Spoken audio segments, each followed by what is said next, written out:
சித்தி உங்களை தான் சொன்ன எதுக்குங்க வந்து நிக்கிறிய? எனக்கு வலிக்குது, நான் வீட்டுக்கு போறேன். என்னது வலிக்குதா? என்ன சொல்றீ சித்தி, என்ன வலிக்குது? இங்க வேலை செய்யறதுக்கே வலிக்குதோ? இல்ல, எனக்கு கை கால்லாம் வலிக்குது, நெஞ்செல்லாம் வலிக்குது. அது எப்படி கை கால்லாம் வலிக்கும் நெஞ்செல்லாம் வலிக்கும்? என்ன சித்தி போய் சொல்றீங்களோ?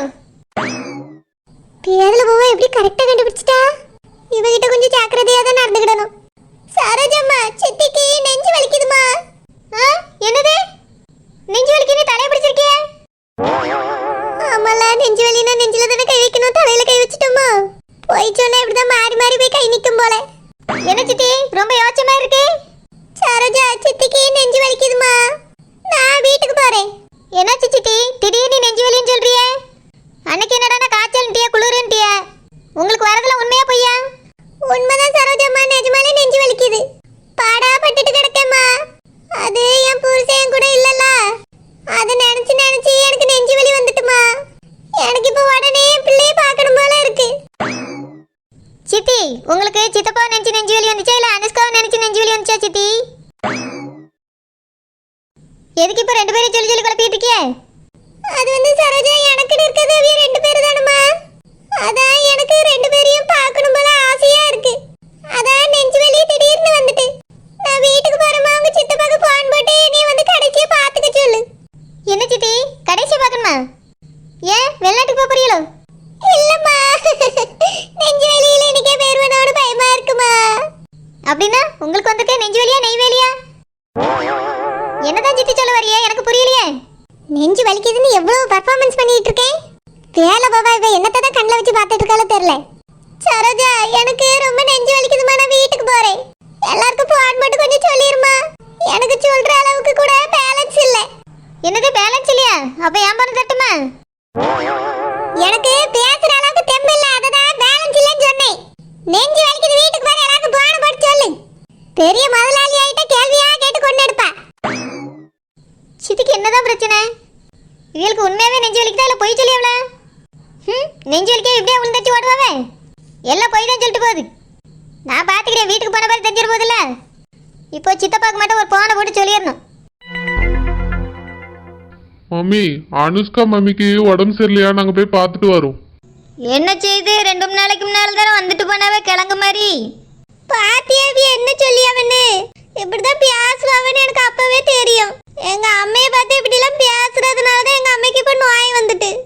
நான் இப்ப என்ன சொல்லிட்டேன், எதுக்கு இவ இப்படி பேசிட்டு இருக்கா? மம்மி, அனுஷ்கா அம்மாவுக்கு இப்போ உடம்பு சரியில்லையா மம்மி? திடீர்னு நெஞ்சு வலிக்குதுன்னு போன் வந்துச்சு, அதனால அனுஷ்கா அழுதுட்டே இருக்கா. நான் இவளை கூட்டிட்டு போய் விட்டுட்டு பார்த்துட்டு வந்துடுறேன் மம்மி. என்ன சொல்ல வர? இவளை கூட்டிட்டு அங்க விட்டுற போறியா? ஆமா, எங்க அம்மைக்கு உடம்பு சரியில்லை, நான் தானே எங்க அம்மையை பார்க்கணும். எங்க அம்மைக்கு வேற யார் இருக்கா? எங்க அம்மைக்கு உடம்பு சரியாற வரைக்கும் நான் அங்க இருந்து பார்த்துட்டு தான் வருவேன். இங்க பாரு பிரவீனே, கூட்டிட்டு போனியா பார்த்தாலா கூட்டிட்டு வந்தியான்னு இருக்கணும். அங்க விட்டுட்டு வர வேலையெல்லாம் வேண்டாம், பையங்க போட்டுட்டு போங்க. முடியாது, எங்க அம்மா கூட நான் பொங்கல் வரைக்கும் இருந்துட்டு தான் வருவேன்.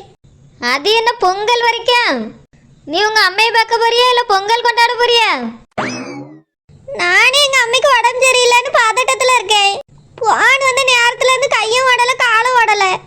ஆமா, கை கால் ஓடாதவ தான் இப்படி துணியெல்லாம் அள்ளி பேக் பண்ணிட்டு வந்துருக்கா போல்க. பிரவீனு, நடக்கத பார்த்தா ஒன்னும் எனக்கு சரியா தெரியல. எங்க அம்மைக்கு உடம்பு சரியில்லை, எனக்கு எவ்வளவு கஷ்டமா இருக்குன்னு எனக்கு தான் தெரியும். இப்பெல்லாம் உங்ககிட்ட பேசுறதுக்கு எனக்கு நேரம் இல்ல. வா போவோம், எங்க அம்மையை போய் பார்க்கணும். மம்மி, போயிட்டு வரோம் மம்மி. போனே வந்தேன்னு இருக்கணும். இவ துணியெல்லாம் அள்ளி எடுத்து கட்டிட்டு போறத பார்த்தா உடம்பு சரியில்லாத இவளை பார்க்க போன மாதிரி இல்லையே, ஏதோ டூருக்கு கிளம்புன மாதிரிலாம் இருக்கு. நெஞ்சு வலி இங்க எது பொய்யா இருந்துச்சு, அதுக்கு பிறகுதான் இருக்கு இவளுக்கு. ஐயோ அம்மா, நெஞ்சு வலிக்குதே. ஐயோ அம்மா, நெஞ்சு வலிக்குதே. செல்லம்மா, நெஞ்சு வலிக்குதுன்னு சொல்லிட்டு போய் பார்த்து கிடந்தா என்ன அர்த்தம்? வா, ஆஸ்பத்திரிக்கு போய் பார்த்துட்டு வந்துருவோம். இல்ல மைனி, வர வழியிலேயே ஆஸ்பத்திரியை பார்த்துட்டு தான் வந்தேன். என்னது, ஆஸ்பத்திரியை பார்த்துட்டு வந்தியா? இல்ல மைனி, ஆஸ்பத்திரியில டாக்டர் பார்த்துட்டு வந்தேன்னு சொன்னேன். என்ன சொன்னாரு?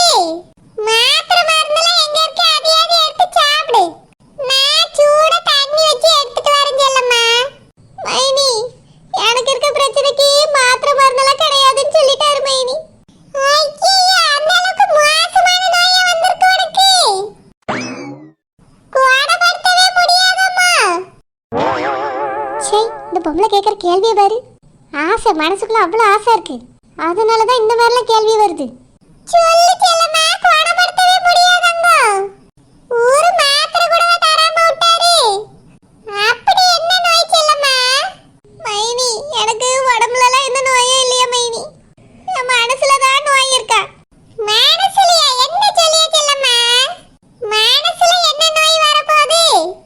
இதயத்துல மைனி. மனசு அங்கதான் இருக்கு. என்ன சொல்லிய? ஒண்ணும் புரியவில்லையே. இதுக்கு இப்ப என்னதான் செய்ய? மாத்திரை மருந்து தரலங்க. வாலியில வேற துடிச்சிட்டு கிடக்குறியே. நான் வேணா அந்த மெடிக்கல்ல போய் ஒரு வாலி மாத்திரை வாங்கிட்டு வந்து தரட்டுமா? அவ்வளவு பெரிய டாக்டரே ஒரு மாத்திரை தரலன்னு சொல்லிட்டு இருக்கேன். இது போய் மெடிக்கல்ல ஒரு மாத்திரை வாங்கிட்டு வந்து தந்துட்டா எனக்கு எல்லாம் சரியா போயிருமா? கிழவி என்னதான் பேசுதுன்னே புரியல. சொல்லு செல்லம்மா, மாத்திரை ஒன்று வாங்கிட்டு வந்து தரட்டுமா? வேண்டாம் மைனி, இந்த நோய்க்கு மனசு நல்லா இருந்தாதான் இந்த நோய் சரியாகும்னு டாக்டர் சொல்லிட்டார். அப்படியா? அதுக்கு என்ன செய்யணும்? எனக்கு என் புருஷனையும் என் பிள்ளையும் பார்க்கணும் போல இருக்கு மைனி. அதுவும் இப்பவே பார்க்கணும்னு தோணுது மைனி. அவையில பார்த்தாதான் இது சரியாகும். இது என்ன புது டைப்பான நோயால இருக்கு மைனி? டாக்டர் சொல்லியிருக்காரு மைனி, உங்க மனசு சரியானாதான் இந்த நோய் சரியாகும். அதுக்கு உங்க பிள்ளையும் உங்க புருஷனையும் போய் பாருங்கன்னு சொன்னாரு. நான் தான் அங்க போனா என் புருஷன் திட்டுவாரேன்னு இங்க வந்து படுத்து கிடக்கேன் மைனி. அவையெல்லாம் பாக்குற வரைக்கும் எனக்கு இந்த நோய் சரியே ஆகாது. அப்படியா? தம்பியும் பிள்ளையும் நினைச்சிட்டே இருந்திருப்பா போல்க. அதனாலதான் உனக்கு இந்த மாதிரி பிரச்சனை எல்லாம் வந்திருக்கு செல்லம்மா. ஆமா மைனி, இப்பயாவது நீங்க கரெக்டா புரிஞ்சுக்கிட்டீங்களே. இது புரியாத எனக்கு. செல்லம்மா, நான் என் தம்பிக்கு போன் போட்டு வர சொல்லி. சரி மைனி, சீக்கிரமா சொல்லுங்க மைனி. நெஞ்சு வலி வந்துட்டு அந்த ஆளு படுத்திருக்கான்னு சொல்லிருங்க மைனி. சரி செல்லம்மா. அம்மா, அனுஷ்கம்மா. அம்மா, அம்மா, உனக்கு என்னாச்சுமா? அனுஷ்கம்மா, மாப்பிள்ளையும் கூட்டிட்டு வந்துட்டியம்மா? ஆமாம்மா, உனக்கு என்னம்மா ஆச்சு? உனக்கு ஒண்ணுன்னா நான் வராம இருப்பேனா? இல்லவா மாப்பிள்ள தான் வராம இருப்பாரா? நாங்க வந்துட்டோம்மா. எம்மா, எழுந்துருமா, எழுந்துரு. இருமா, கொஞ்சம் கழிச்சு எழும்புறேன். உடனே எழும்புனா சந்தேகம் வந்துடும்.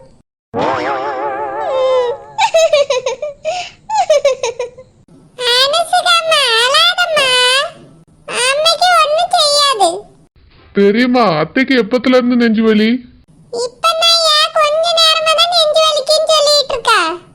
அப்படியே பெரியம்மா, ஹாஸ்பிட்டல் கூட்டிட்டு போலாமா?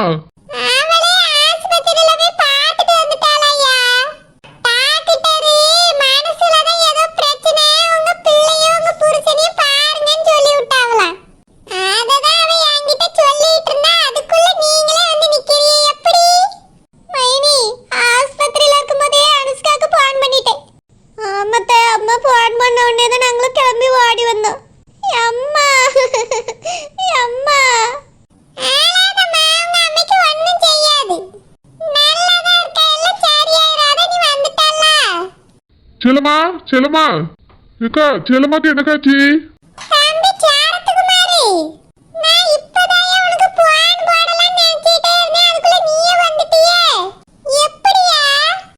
ஏக்கா, எனக்கு சரோஜா தான் போன் போட்டு சொன்னா. செல்லம்மாக்கு ஏதோ நெஞ்சு வலியாமே, அப்படியா?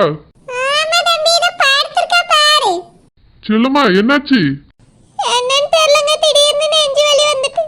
அதான் சரோஜாவே போன் போட்டு சொல்ல சொன்னீங்க. அம்மா. அனுஷ்கா, அழாதம்மா, அம்மைக்கு ஒண்ணும் செய்யாது. இங்க நடக்கிறத பார்த்தா ஒன்றும் சரியில்லையே. நெஞ்சு வலி வரதுக்கு முன்னாடியே எல்லாருக்கும் ஃபோன் பண்ண மாதிரி இருக்கு. உண்மையாலே நெஞ்சு வலிக்குதா இல்ல சும்மா சொல்றாங்களா?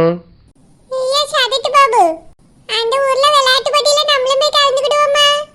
நான் எப்பவோ முடிவு பண்ணிட்டேன். நானும் உங்க மகனும் விளையாட்டு போட்டியில போய் கலந்துக்கிட தான் போறோம். நீ மட்டும் இல்ல, நானும் தான் எல்லாத்துலயும் கலந்துக்கிட போறேன். இந்த வயசான காலத்துல நீங்க எப்படி விளையாண்டுக்கிடுவிய? ஏ முட்டைக்கண்ணி, யாரை பார்த்து வயசானவன் சொல்லியா? நான் செய்யற அளவுக்கு நீ வேலை செஞ்சிடுவியோ? வார்த்தையே கொஞ்சம் பார்த்து பேசு. வேலை யார் வேணாலும் செய்யலாம், ஈஸி. விளையாட்டு அப்படி இல்ல. லேசா தடுக்குனா கூட விழுந்து கிடப்பியே, ஞாபகம் இருக்கட்டும். ஞானனா உனக்கு எனக்கு ஒரு வாட்ட பந்தய வச்சு ஆர்ஜிகன் பாத்துருவோமா? வந்துட்டு எனக்கு அறிவுரை சொல்லியதுக்கு. நீ வேணா பாரு, எல்லா போட்டியிலயும் நான் கலந்துக்கிட்டு எல்லாத்துலயும் கப்பு வாங்குவேன், கப்பு.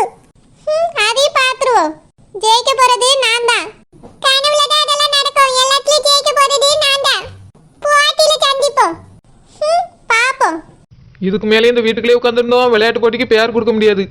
அத்தை இப்போ எல்லாரும் வந்ததுனால ரொம்ப பிஸியாக இருக்காவ. இப்போ வெளியே போனோம்னா கவனிக்க மாட்டாவ. அதனால யாருக்கும் தெரியாமல் ஓடி போய் பேரை கொடுத்துட்டு ஓடி வந்துடுவோம். ஏ அம்மா, பேர் கொடுப்பதற்கு இவ்வளவு கூட்டம் வந்திருக்கிறதே. விளையாட்டு போட்டி நடந்தால் எக்கச்சக்க கூட்டம் வரும் போல தெரிகிறதே. ஆமா பச்சைக்கிளி, 18 பட்டி ஊரு வந்து கலந்துக்கிட போதில்ல, கூட்டம் அதிகமா தான் இருக்கும். இதுல ஜெயிச்சு பரிசு வாங்கினாதான் நம்ம ஊருக்கு பெருமை. ஆமாம் ஆமாம், பரிசை வெளியூர்காரர்களுக்கு விட்டு கொடுத்துடக்கூடாது.